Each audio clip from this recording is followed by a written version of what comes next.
Hello, everyone out there in podcast land. Welcome back to Adventure Capital, where we not only discuss the entrepreneurial journeys and adventures with founders who have raised capital on WeFunder, but also the different resource providers and mentors helping founders along the way. Huzzah!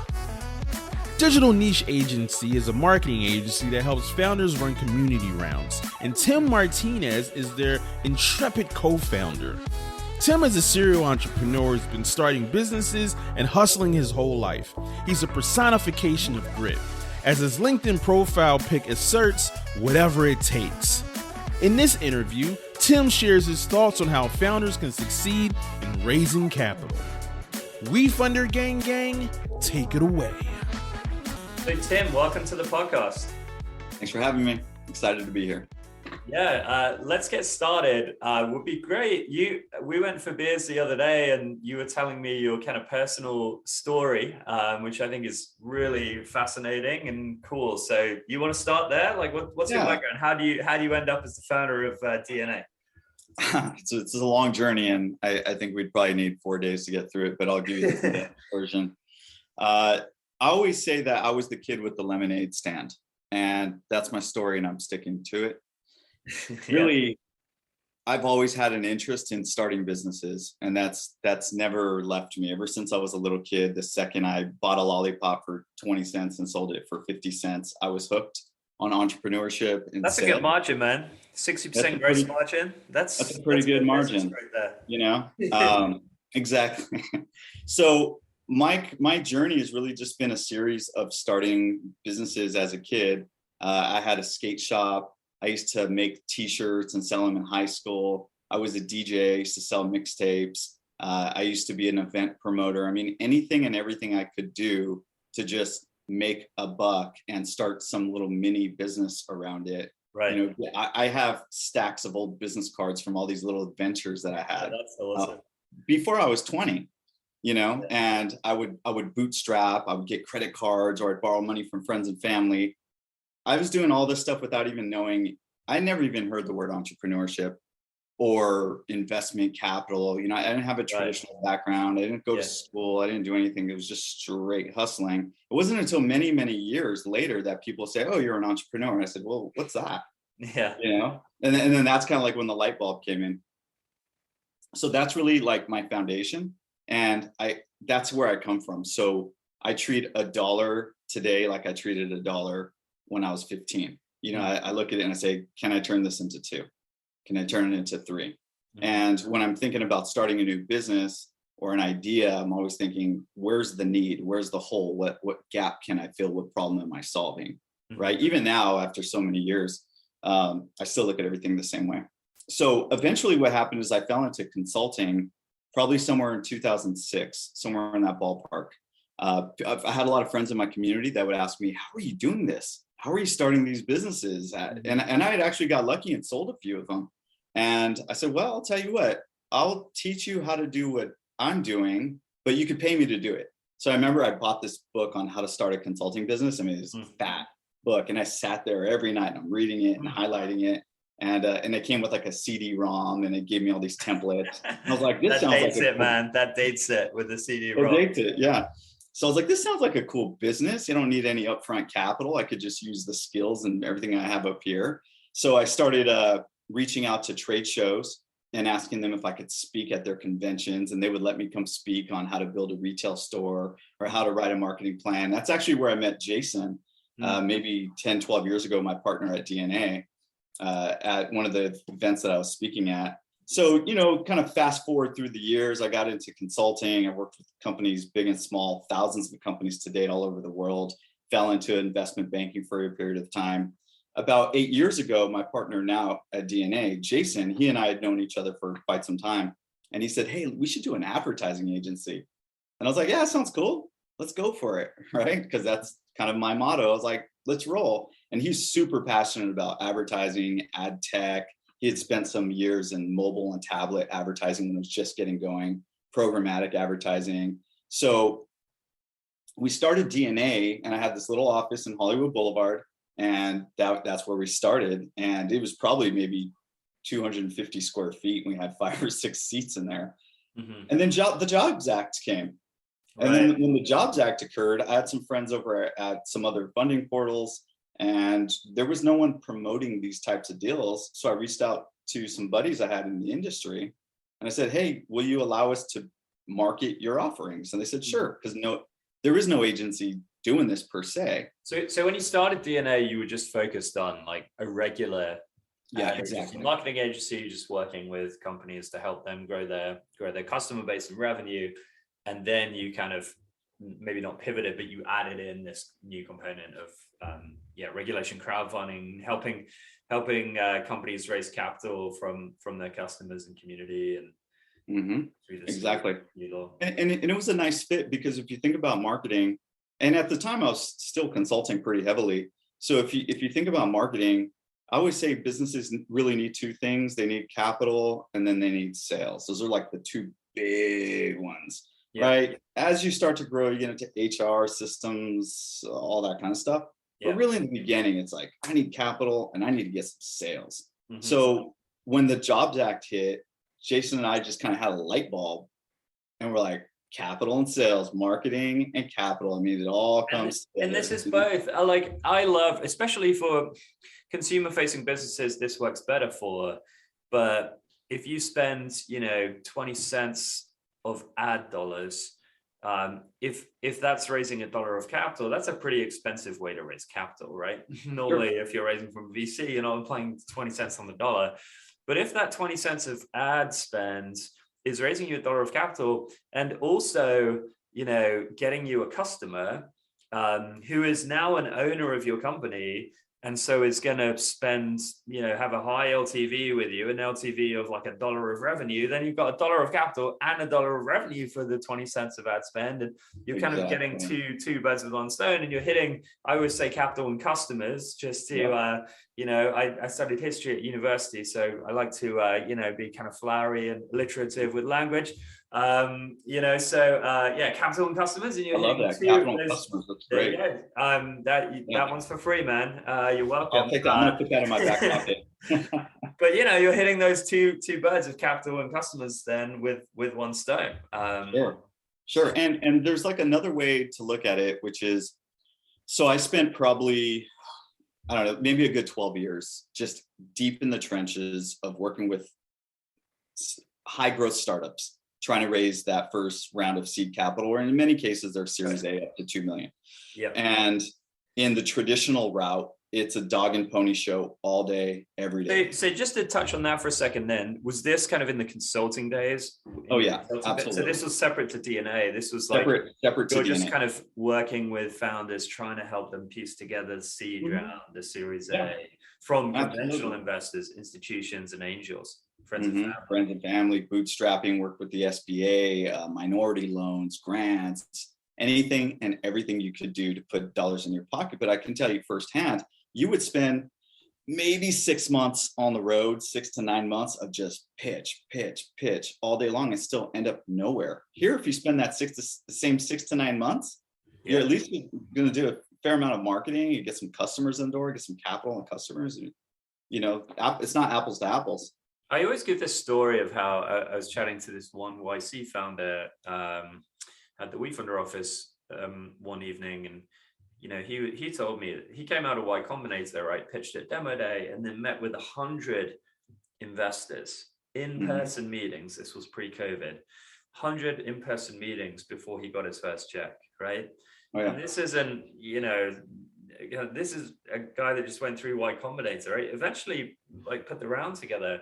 But I think sometimes I speak with founders, and they're kind of expecting the WeFunder campaign to be, hey, we'll just put it up there and watch the money roll in. And sometimes, there's an investment opportunity that's compelling enough, or a brand and a product and a story that's really, really amazing, or an audience that's huge, and it just absolutely explodes and is super easy.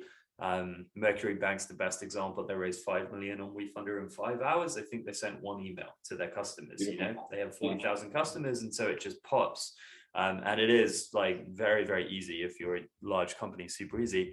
But normally fundraising's hard, right? And if you're doing the Reg D route and raising from angels and pitching investor after investor one by one, outside of a platform like WeFunder, it's really hard.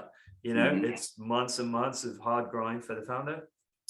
And then also, if you do it on a platform, it's going to be hard work as well. I think there are ways that it can be, alleviated, because you can publicly promote, because you can, kind of run a marketing campaign, because you can raise some money, accredited investors, get in front of WeFunder investors, etc. But at the end of the day, probably it's going to be a grind. It's going to take effort. It's going to take focus. It's going to take hustle.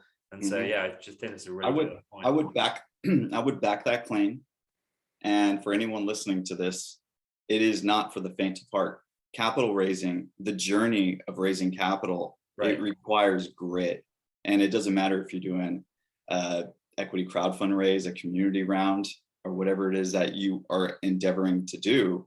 If you're going to go even private or work, even your friends and family, it is hustle. So I want to kind of get into some stories from the, so it's cool. So you've had this experience kind of pre the, DNA working with regulation crowdfunding rounds, just kind of working with founders on kind of more conventional fundraising strategies. Now you've also had the experience more recently with Digital Niche Agency, helping founders that are raising capital from their community, from their customers online through these marketing campaigns, the new regulations.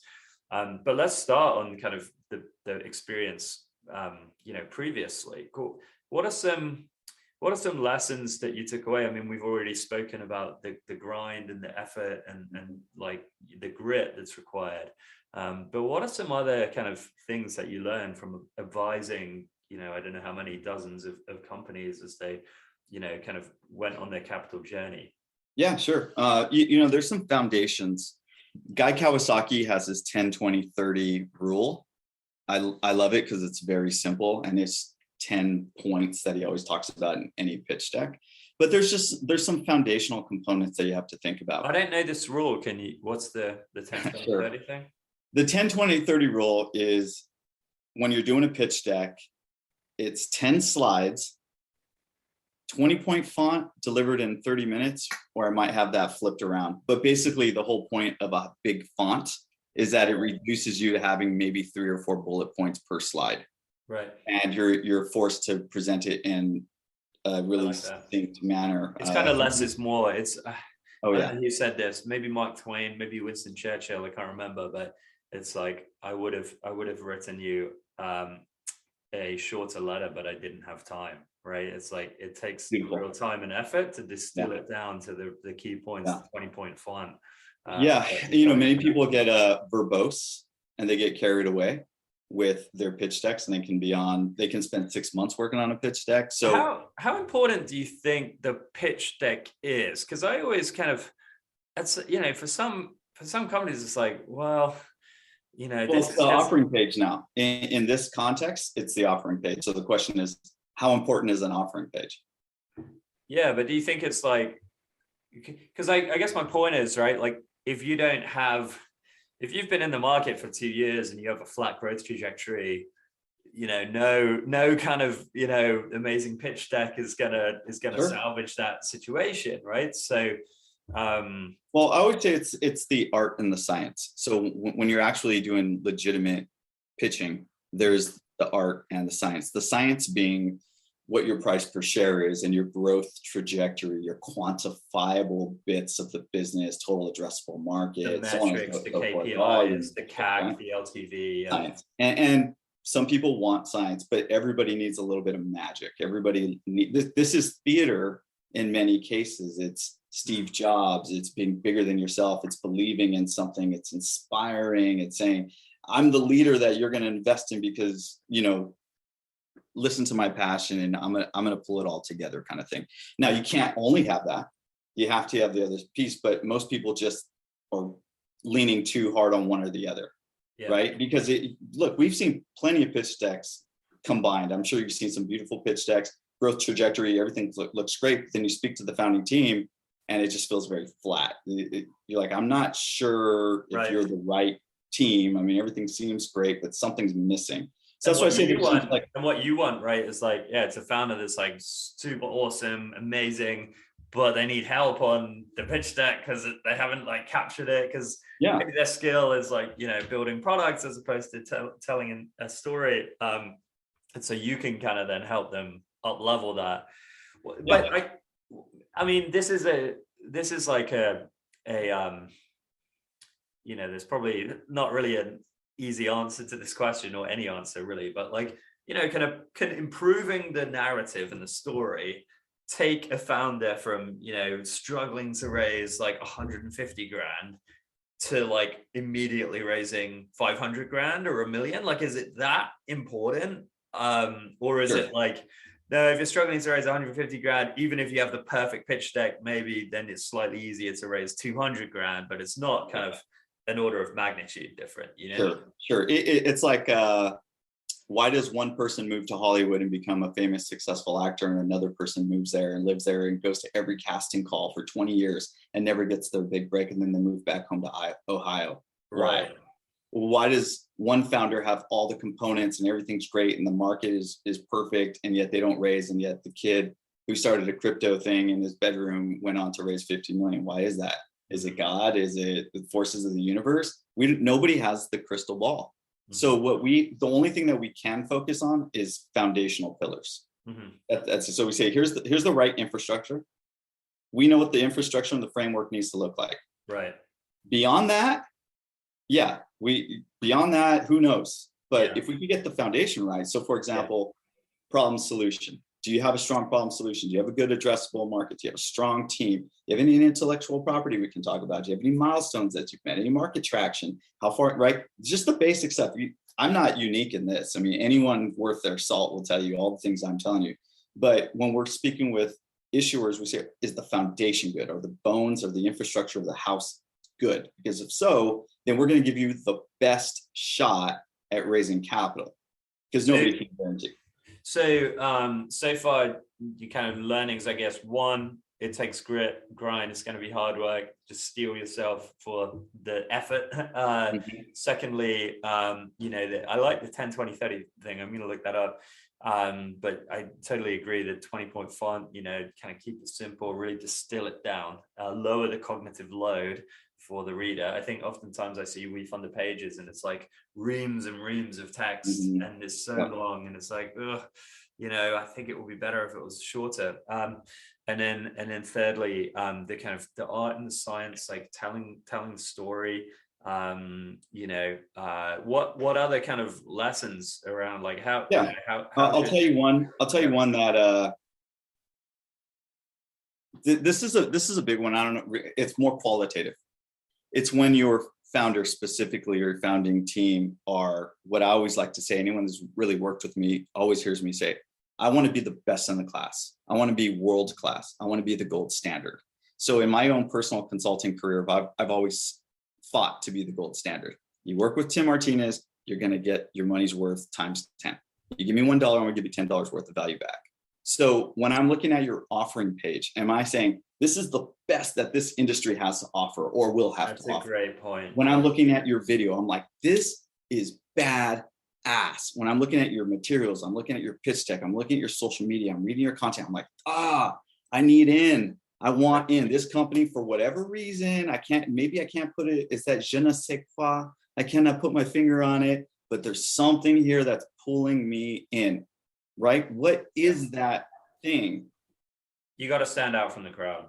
Got to stand out from the crowd, right? So how hard are you going to push? Now, some people come to these offerings with limited budget, limited information, limited savvy, limited background. And I say, well, we all have limits and we all have constraints. So how do we get past our limits and our constraints? We work with teams, we build teams. So if I'm looking to build something, I would go to Jonny and say, hey, Jonny, can I inspire you as someone that I respect and admire? Can I inspire you into my vision to join my team and make my team that much better? So you have to kind of look at those things, because the old saying, the fish stinks from the head. If you're looking at an offering and it's just not working, or people aren't buying and it's been out in the market for 2, 3, 4 years, you have to look at the founder and say, well, what is it that you aren't doing? What is it that people are not resonating with your story? Yeah. So I love that. I had not heard that expression before. You're teaching me a lot of new things on this course. 10, 20, 30, fish things from the head.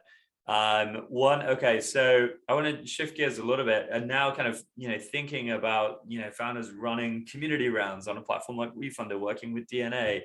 Love what you've talked about. Okay, get the story, get the campaign page looking super tight. You guys do an awesome job of like helping founders tell their story. What does their kind of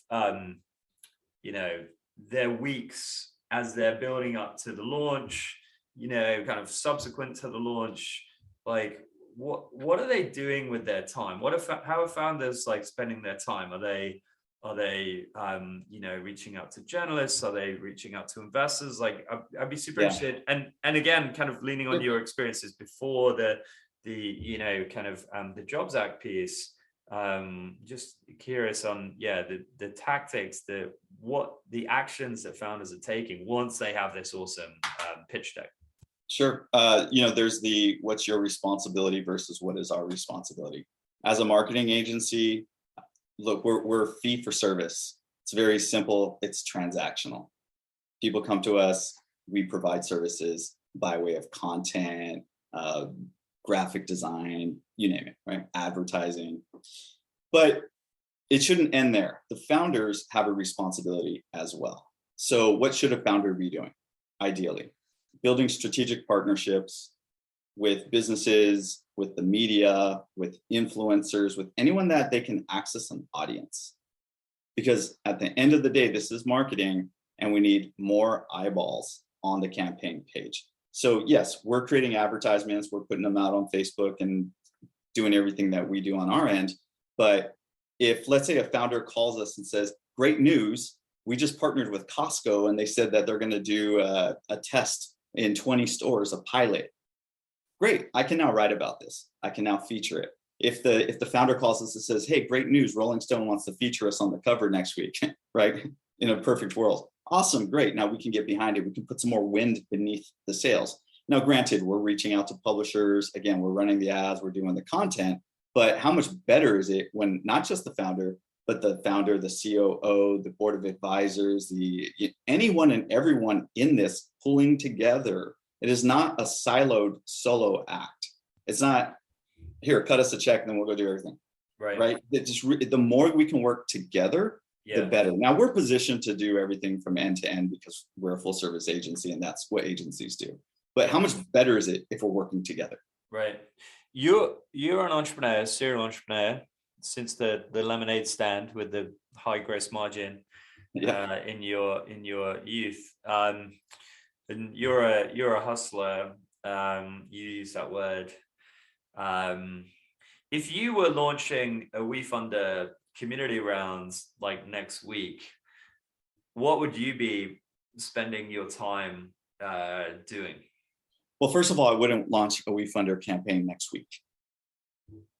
I would launch a WeFunder campaign when I'm damn good and ready to launch a WeFunder campaign. I wouldn't rush it. So then let's say it's like in a month's time, right? No, but this is important because what would I do is I would make sure that I did a lot of pre-planning. That's a really important piece. And before I launched my campaign, I would make sure that my narrative was great. I would make sure that my visual was tight. I would make sure that if anybody was going to check me out and do due diligence, whether it's my LinkedIn page, my company website, they want to sign up for a newsletter or read some articles, thought leadership pieces, I would make sure that I've done enough to make sure that when they find my offering, they can go deep down the rabbit hole and continue to find little surprises and treats along the way that make them say, this is cool. Right? Yeah, so you do the prep work, you do the planning, you kind of position yourself, your own personal brand, thought leadership. I really like that.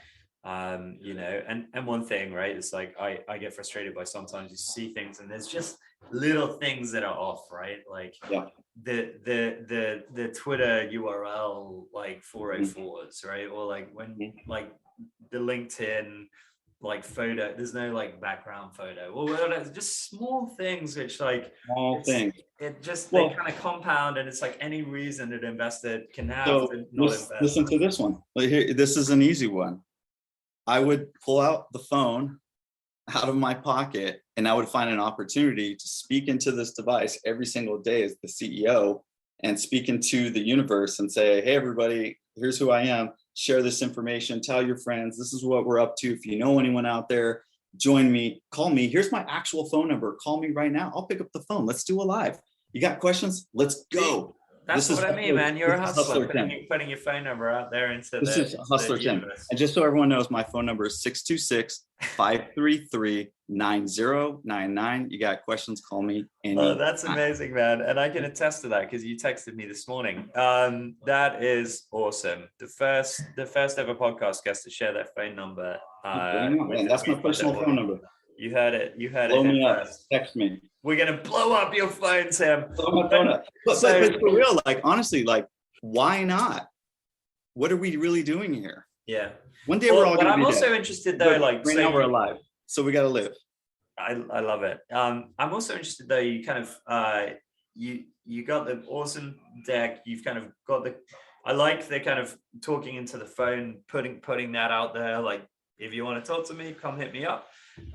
What other kind of things would you be doing to get the word out? Sure. So there is a never-ending sea of influencers and publishers. A never-ending sea. If you think of publishers as tier 1, 2, and 3, tier 1 being your, Mega, again, your TechCrunch, your Mashable, your US Today, or you name it, right? Your tier 2 being your more niche, Crypto Journal, Golfers Weekly, any kind of niche publication, and then your tier 3 being your, Tim's crypto blog that has 200,000 subscribers, or your influencers. Thousands upon thousands. Now, we as an agency can only reach out to so many per day, per week. Why can't you reach out to more? Call them directly. Hey, I'm the founder, I'm the CEO. I'm working with DNA. We're combining our efforts here to get some awareness, to get some publicity. I mean, you want to keep it real. We used to drive to people's offices. And I know people don't want to get in person, and whatever your political reasons for wanting or not wanting to get in person, but I would say press flesh. I mean, back in the day when we actually raised capital the hard way, we would physically we call it, kissing babies. You would show up, you'd work it, you'd press flesh, you'd get the handshake, you'd go to dinners, you do anything and everything within your power. Because when your campaign is done, you have to look at yourself in the mirror and say, did I leave anything on the table? Did I leave anything on the table? Was there a phone number I didn't call? Was there an email I didn't send? Was there an influencer I didn't contact? Was there a publisher I didn't meet? Was there a meeting I didn't go to, a conference I didn't attend? Did I leave anything on the table? I love that. I love that line. Did I leave anything on the table? That's awesome. One thing I was kind of expecting you to say, I was like fishing for it, and you probably would back me up on this. Or if not, I'd be curious. But you guys are obviously a marketing agency. You're doing ads, you're doing the outreach to the journalists and the press, etc. My advice to founders is always, okay, when you start a campaign, I talk about concentric circles where, you start with people that are close to you, right? My first, if I kind of push the button and now I'm live on WeFunder, I'm still in private, no one can see my campaign, but like people can invest and people can give me feedback. And so I'm going to send that to my mom.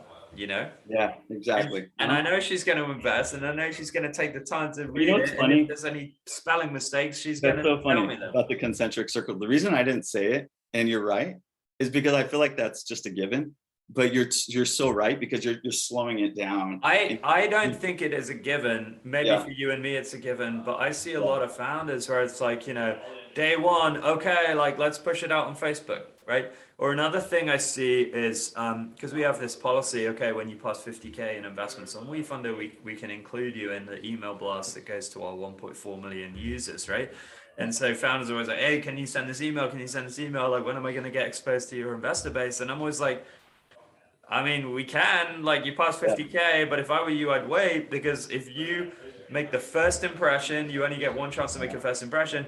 If you make that first impression when you've raised 500 grand from 500 people, you're going to make a much better first impression than if you've raised 50 grand from 50 people, right? So then you're going to have a higher conversion rate. It's the same with Facebook ads, right? We've seen this, that basically the more money is in a campaign, all other things being equal, the more money is in a campaign, the higher the return on ad spend, right? Well, it's funny, you're asking me questions. I want to ask you a question, or maybe just get your opinion on this.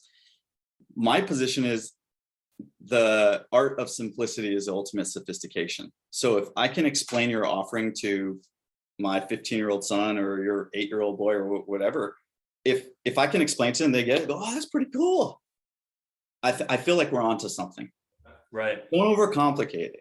Well, that's the other reason, right? Not just like my mom's going to invest, and so now there's an extra investor in the campaign and more dollars in the campaign, that then when I blast it on Facebook, then people are going to see more traction on the campaign.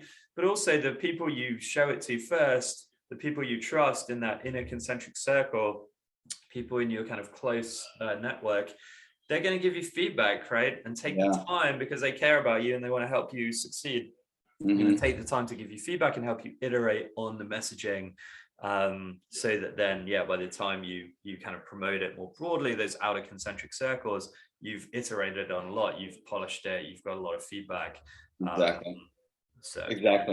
Exactly. So I guess the last bit on that is the people sometimes in your closest circle aren't always the most sophisticated and tied to your business, right? Like people that are maybe in my second or third layer, the business people. But like, again, if I talk to my mom, she loves me. She's interested in what I'm doing. But if I tell her about some high technology thing I'm building, it's probably gonna be over her head. So the reason I brought up that simplicity bit is just dummy it down. Keep it simple. Hey, I'm doing this thing. I'm pouring my heart and soul into it. We're gonna change the world by doing fill in the blank. And I'm just looking for a minimum investment. You are right. If I shared my WeFunder page with my mom, she'd probably suggest that it was instead of like growth charts and a slide about total addressable market, she'd recommend that it's pictures of my kids. Yeah, exactly. That's like, which my kids are quite cute. That could be an interesting investment. Always use children when you can. Always use your children. Let's bring things into land here. We always ask everyone on the podcast one piece of advice. You've started tons of companies, you've advised tons of founders. One piece of advice that you have, best piece of advice for entrepreneurs. My best piece of advice is never give up. Never, ever, ever, ever, ever give up. Never quit. You only lose when you quit. Never give up. And if it's not this venture, it'll be another venture. But if your dream is to be a founder and to put some good out there into the world, never give up. You can change lanes, you can pivot, but never give up. I love that. That's awesome. If people want to, we know how to get in touch with you. They just give you a call on the phone number you gave earlier. But if people want to learn more about DNA, if they, exploring marketing agencies, they want to connect with you guys, where'd they go? Yeah, absolutely. So my email is tmartinez@digitalnicheagency.com. You can always go to digitalnicheagency.com. And please find me. Martinez with a Z, by the way, with a Z, as we would say in my country. Exactly. Or let's connect on LinkedIn. LinkedIn's fantastic. I'm on it all the time. So more than happy to get connected there. Tim, this has been great, man. Really appreciate you taking the time. Thank you. Appreciate you. Awesome. Thank you for tuning into another episode of Adventure Capital. I hope you laughed, took notes, shed a tear, and most importantly, feel ready to go off on your own adventure. And remember, whenever you're ready, WeFunder's here to help. Be sure to like and leave a review, gang.